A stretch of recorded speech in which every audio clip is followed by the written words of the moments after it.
Welcome to Through the Table Podcast with Brian, JL, Tom,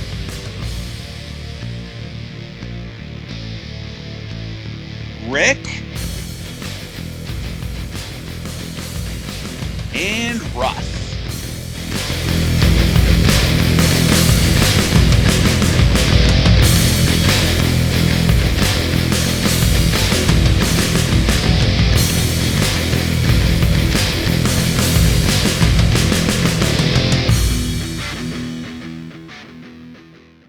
You could go to the flaming table spot. Oh, it was unneeded. It just Totally wasn't needed. unneeded. It took for I didn't see the match, but then they put the moment on online on or Twitter or whatever, Yeah, and it took forever. Forever. Like they put a 2-minute clip, and I was just like watching, and I was like, should I fast forward this? And it was only 2 minutes, and it was just like, get there, and they just never got there. So I was wondering how that felt with the whole match. Rick, you said it best the other night. They got to a street fight, no holds barred. Let's use every weapon we can find, except for the kitchen sink, way too quickly. mm-hmm. Yeah, I feel like that's like it's like wrestling as a whole, but mostly, and I've said it before, it's like Cody. It's like there's no build with Cody. It's like everything's just starts here and then it ends here. It's like, QT Marshall. Okay, we need to have a strap match. You know what I mean? Like, same thing with Brody. It's like Brody beats him. He comes back. We need to have a strap match. It was a dog collar match. Oh, I'm sorry. Yeah, dog collar match. Same difference though. Right, but it's just like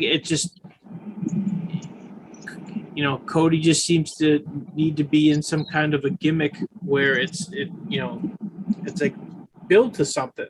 Mm-hmm. Yeah, the second match doesn't have to be a big match like that. And that's and I mean, I guess if you want to do a street fight, great. But do you really need to do the table spot? It's. I mean, maybe have that. It was a flaming table spot just to have it. There was no reason for it. Do you think I Cody heard was it like weird during the match too, because he had like flame retardant on his back. Did he? Yeah. Apparently he had like flame retardant throughout the whole match, so people were like, what the hell is on Cody's back until the end, and then the end happened, and it was like, oh, okay. I want to go somewhere, but it's just low hanging fruit. It's not worth it. Now you have to. No, it's about flame retardant and Cody. Cut out the flame. But do you think he got like bullied or something as a kid for not being tough? Do you think his dad didn't think young Cody was a tough guy? Do you know what I mean? Because he just seems to have this. He's got this like desire to have to prove himself, and all, like you said, you've got a match with QT Marshall. Now we're having a strap match. You have a match with Brody. Now we're having a dog collar match. We got a match with Andrade. Now you're gonna go through a flaming table. Yep. Did somebody call him not tough, and he's just like doing the FU to them repeatedly over and over again, trying to prove himself? Did he not get his dad's love? Well, Same thing with the Kingston match. There you go. Like I think too, where like Cody, like Dusty was gone all the time, and he got Cody later in life for the most part, and then and then there's also Dustin, who then you have to compare yourself to that and all that he's done for like 40, 50 years, right? So like. But I mean, but Cody's done awesome things. It just like right now is kind of like just turn heel, just get it over with. I mean, that's the only. I keep saying that has to be where it's going. It has to be, right? Because I even think as the show was going off the air, he's walking to the back and his his back's all burnt up and they're still booing him. Yep, they are. Yep. And They it's sure like are. there was like a look on his face. Yeah, where he he's turned around to see, like, really, I did that, and he's still booing me. Well, the best part Well, is that Andrade never even hit the table. Yeah. It was Andrade never touched the completely. table. It was all Cody. Cody took Mhm. the entire brunt of the fire. Yep. He has to do Hollywood Cody. He has to do the Rock's die Cody die thing. He tried that. He tried that in Boston. Mm-hmm. He did. It did not go over well at all. No, not at all. Ooh, Nope. oh boy, not even close. That went the wrong way. Yes. That like further brought him into this. Was I'm it- trying to be a baby face really, really bad. JR has to tell him a blue chipper. Was it last week or I forget when it was, but he threw his weight belt out That of was the crowd. last week, the week And they- before in and they Chicago. threw- And they Yeah. threw it back. Right. They threw it back. Mm-hmm. Yep. But even after that, like I don't know if you guys caught it, but you could see him tell security to like go get it because like when they threw it back, what was it? Andrade came in and got it off the apron, I think, or something. It hit Aubrey Edwards in the leg, and But then then- Andrade took it and threw it under the ring. That's what it was. Mhm. And then Cody had the ringside attendant or like the security go onto the ring and get his belt back, and he put it back on. Yep. And I don't know. It's there has to be a payoff because Oh, sure. it's you know what I mean. He can't be that tone deaf. He No. can't be that tone deaf. No, everyone's telling them. I'm sure they like to slow play everything. That's the thing with AEW. They slow play it all. You know, and I think it'd be kind of cool if he's the one that beats Hangman for the belt, even though he said he'd never. Thank you for saying that, because what I was going to say was what could finally like tip him like and make him go crazy is being like, I promised that I would never go for the world title. All you fans, blah blah blah blah blah. I'm going after the title and I'm going to win it. So then you can really hate me. Right. I mean, if he's just lean into it, I mean, I think I've said this before on the pod as well. Like, Cody said he would never go for the title, but Cody Rhodes, nobody said anything about Cody Rhodes. Right. Yep. Or he could just be like, you know what? You guys know I'm an EVP. You know what? Kiss my ass. I'm booking myself in this match. Right. You know what I mean? Like That'd be awesome. I mean, just You lean never into know. it at this point. Mhm. Especially if you just have Brandy at your side, just everybody hates the hell out of her anyway. So it's Oh yeah. it's just even You more. heard the crowd groan when she took the face mask off, and they realized it was her in the ring with the accelerant there, and they went, ugh. Well, same thing. They when wanted anybody else in the ring but her. they did that at Grand Slam when he was she got in the ring with Malachi and Right. sat down in front of him, and everyone was like, "Why?" Like Yeah. just Because she's got to get on TV. She has to be on there.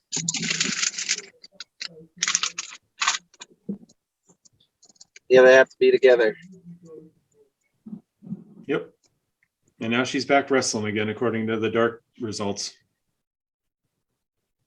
say Not that anyone wants to see it. I would say that's our second match of the day. Yeah. Mm-hmm.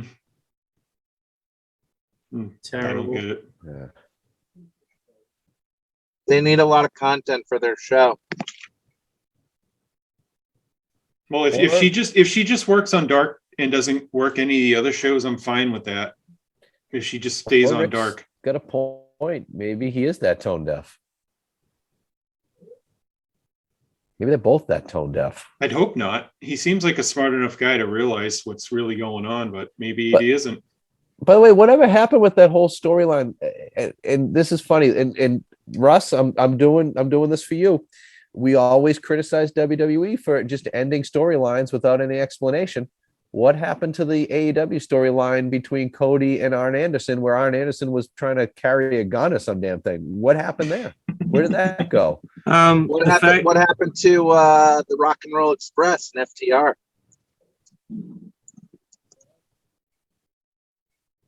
All right, Oh, let's yeah. handle the first one first. I was gonna say, wait. All right. So the first one, I feel like Arn Anderson can't be a badass and talk about shooting people in the face when he can barely ambulate enough to get to the ring or walk around the ring apron. That's like the second. This is the second time he's like fell. Did you guys see that on Yes. the He's a stage? freaking mess. And the best thing was Jose helped him out before he started beating him up. I love that. You caught it. The camera caught it just as he's helping him out. And I'm like, oh. Pulls him out, then Yeah. he starts punching him. Uh-huh. Right. Pounded him. So I don't know. They probably were just like, because he did that promo, and then I think the next week he came out and did who was it? I forget who it was. And Arn came out, just stood on the apron and went like this, and then that's what it was. And then Cody came from behind and like beat everybody up. But yeah, that just stopped. I guess it'd give Cody his killer instinct back when he beat Malachi Black in that third match there. I guess that's how they're going to say it, that Cody's back to what Arn wanted him to do, I guess. I don't know. But I know the Rock and Roll Express thing was because Tony Khan didn't want to let them work because they're in their 60s. And he didn't want them to work with FTR. That's why they didn't ever have a match. But I feel like if anybody was going to, but isn't Sting in his 60s? Yep. He's been, Mm-hmm. So I mean, that makes no sense. But I have a feeling at some point, because they're in North Carolina for 3 shows coming up in December. I have a feeling we're going to see the Rock and Roll Express show up at one of these points. Because I was just going to say, to finish it off, if there's any team that the Rock and Roll Express would have had at least a decent match with, it would have been FTR. Put them on Rampage on the Greensboro show. That's like they're basically working it as a Starcade type event, right? In a couple of weeks, have them work with them on Rampage. Why not? Bring it back up. And it's not hard to do it. The other thing I think which it seems to be happening a lot is it always seems like Tully Blanchard and Arn Anderson get left in the ring at some point together. Yep. And it's like, well, what's just do something already. It's like the 5th time that it's happened and nothing ever happens. That's true. They're one of the greatest tag teams of all time, and they barely even acknowledge each other. Yeah, right. It's like watching the Beatles as they got old. Well, some got old. Ah. Some signed an true. autograph they should never have signed. Oh boy.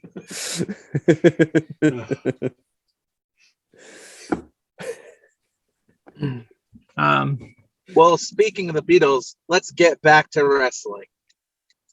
I see what you did there. Get Back is the documentary of the Beatles, now streaming on Disney Plus.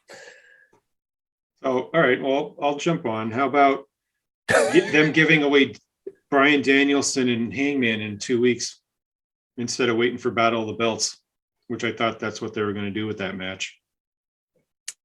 Which makes me think that something's going to happen to force a rematch at Battle of the Belts. Like this is a stepping stone to get us to where we want them to go. Mm-hmm. I could see that. Whether it's I mean, I know they don't like to do screw jobs, DQs, countouts, that kind of thing, but like Hangman can't lose his first title match. No. He can't. So whether somebody interferes, whether something's going to happen with Danielson to lose, but who, what, how, something's coming. I mean, I could totally see it. Just, I mean, Danielson loses to like a small package or a roll up. You know what I mean? Something just, he could just be stomping Hangman. Hangman just flash pins him out of nowhere. Danielson beats him up afterwards, whatever, calls for a rematch. Doesn't necessarily have to be a screw job or a. I don't think they would do that, but it's just kind of weird that they're going that quickly into it. Yeah, I think this is going to set us up. I think that because AEW is not known for doing the instant payoff. Right. This is leading to something. This is going to build to something. Well, they could introduce somebody like a Bray Wyatt or Brody King or something like that to take out Danielson, and the refs out or something like that, and then Hangman wins, but like it starts a whole thing, and then whoever takes out Danielson takes out Hangman, and then both of them have like a beef. Could See, be. the thing is like Danielson's a heel, so I really can't. He's not a heel. I mean, he keeps coming out of the babyface entrance. Yeah. That's the thing. They make sure they show it and they mention it. So he's a heel in the feud, but they don't have him as a full heel yet, though. And he keeps saying that he's not. Right. It's just strange how they're doing it with him. Right. Because he's still coming out of the babyface side every time. I mean, because the funny thing is like the whole time he's been there so far, he's been working every like a show, heel, basically. Right. Yeah. But he works like a heel. Mm-hmm. You know what I mean? It's not. There's nothing about him other than like his. I mean, he's been cutting some babyface promos and stuff for a bit, but his ring style is just heel all day. Sure. But I don't know, which is, I mean, do they actually mention it though? That he's like, oh, still coming out of the baby face. Tony Schiavone mentioned it. That's hilarious. He goes, oh, he came out of that side, and Excalibur's like, oh, we didn't see that, did we? JR would have blatantly he doesn't said it. Give a crap. Yeah. Maybe he sees himself he's as just like, wow, this whole each. Oh, that's it. He sees himself as a good guy, kind of like that whole when he was like that vegan character, which he is in real life, but that vegan character in WWE where he had the hemp belt and all that. He literally, like, this gimmick was literally thinking he was saving the world, and he was actually the good guy. And how could you boo him? That's the only thing I can see with that is that's why he's coming out that way, because that's what he sees himself as. Mm-hmm. He did say that the other night too in his promo. He called everybody fickle. Yep. Yeah. Yeah, I don't know. I still can't see if that's how they're gonna end up. I don't know. I can't see it being like a wonky finish.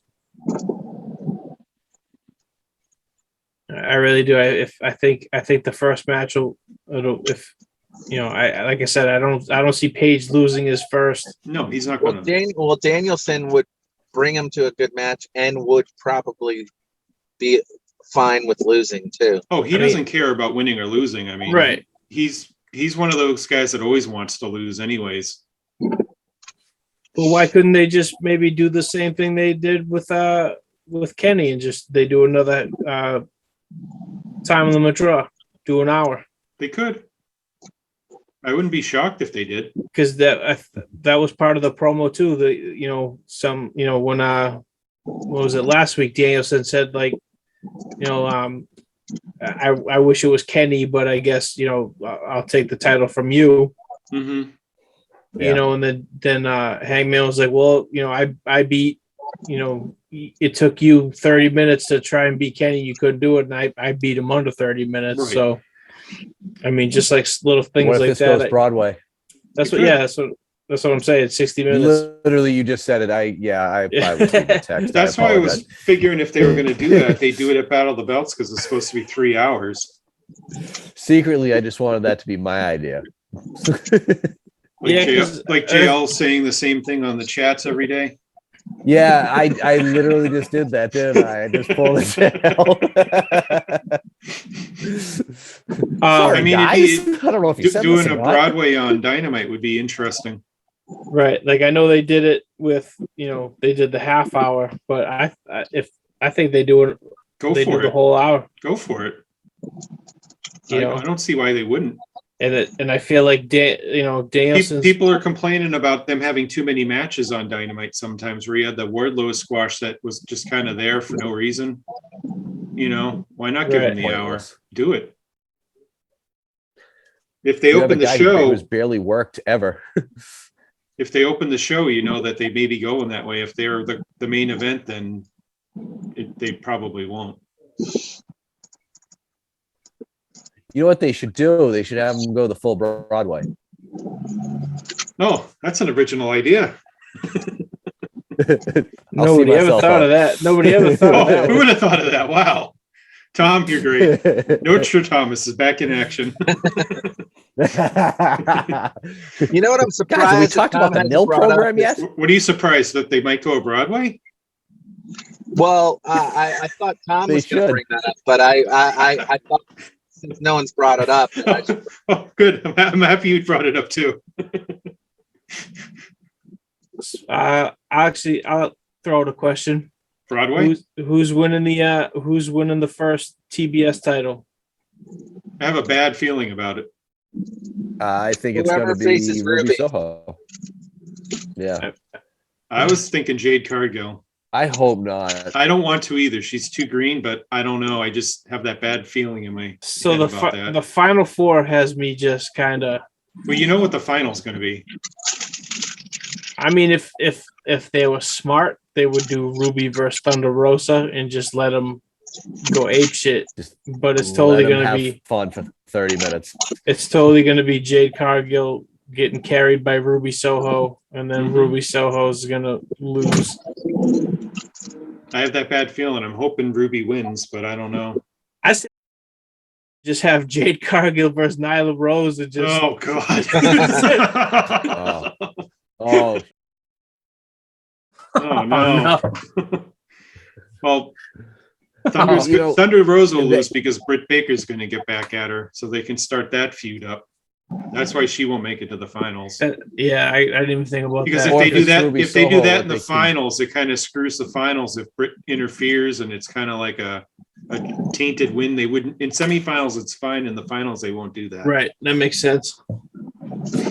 What they could do though is have Ruby Soho lose, and that's the second title she's lost, or the second title attempt that she's failed at, and make her so she gets right to that point and just can't cross that threshold.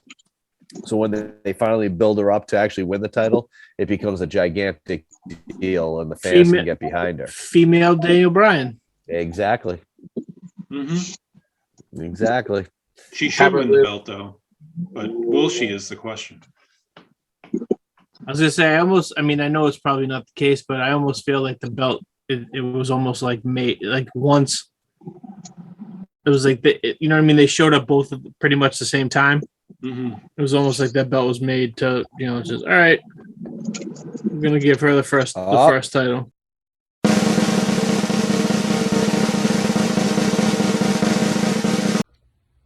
Hi, everyone. It's time for the Juventud Wrestler of the Week, and it's none other than the first two-time winner, Matt Cardona. He's on a roll, and he debuted in the NWA this past weekend in NWA Hard Times 2, and he's challenging also for the Impact World's Heavyweight Championship when he's facing Moose. So, give a like or a holler. Talk to you later.